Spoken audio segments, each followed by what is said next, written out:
আমি এখন সেই জায়গায় এসে দাঁড়িয়েছি যেখানে নিজের ছায়াকেও অপরিচিত লাগে। যে আমি একদিন স্বপ্নে ভাসতাম, অকারণে হাসতাম, বাতাসে ভালোবাসার গন্ধ খুঁজতাম, সেই আমিকে আজ আর আমি খুঁজে পাই না। আমি বুঝি আমি আমাকে ছেড়ে যাওয়ার শেষ ধাপে এসে গেছি।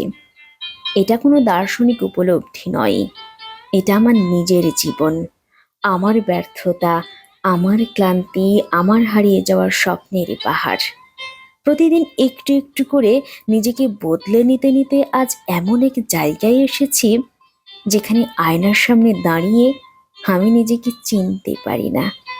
চোখ দুটো যেন দুটো কালো গহ্বর। অভিযোগ নেই, অনুযোগও নেই, কেবল একরাশ শূন্যতা। আমি জানি না ঠিক কোন মুহূর্তে আমি নিজেকে হারিয়ে ফেলেছি।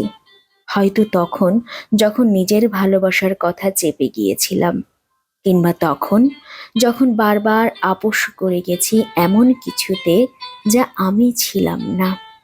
আমি সবার হতে গিয়ে নিজের না থাকার তালিকায় নাম লিখিয়েছি।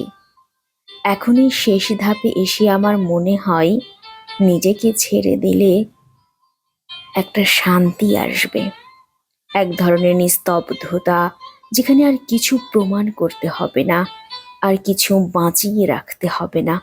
নিজেকে মুছে দিয়ে যদি একটা নতুন শুরু হয়, তবে সে শুরুতে কোনো অতীত থাকবে না, থাকবে কেবল আমি, একেবারে কাঁচা, নির্মল, পুনর্জন্মপ্রাপ্ত। তবে এই ছেড়ে যাওয়ার মধ্যেও আমি একটা আশা রাখি, যদি একদিন ফিরে আসি, যদি নিজেকে আবার খুঁজে পাই কোনো এক ভোরবেলার আলোয়, তাহলে সেই আমি হবে আরো সত্য, আরো নিঃশর্ত।